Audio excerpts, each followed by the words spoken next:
ওং নমো সিদ্ধিদাতা গণেশায় নমো। আমি দেবী প্রজ্ঞা। আজকে অ্যাস্ট্রোলজি নিয়ে কিছু কথা বলবো।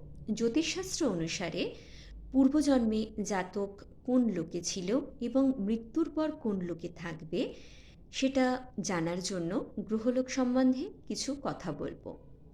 বৃহস্পতিকে গুরু বলা হয়ে থাকে, স্বর্গের অধিপতি। শুক্র হচ্ছে পিতৃলোকের অধিপতি। চন্দ্র হচ্ছে পাতাল লোকের অধিপতি। বুধ হচ্ছে মৃত্যুলোকের অধিপতি। মঙ্গল হচ্ছে নরকের অধিপতি। সূর্য হচ্ছে নরকের অধিপতি। শনি হচ্ছে বিনাশ এবং ধ্বংসের অধিপতি। আপনাদের যদি এই ভিডিওটি পছন্দ হয়ে থাকে প্লিজ লাইক, শেয়ার, সাবস্ক্রাইব করতে কিন্তু ভুলবেন না। পরবর্তী অ্যাস্ট্রোলজি, ফেস রিডিং, গ্রাফোলজি বিষয় নিয়ে আলোচনা করব।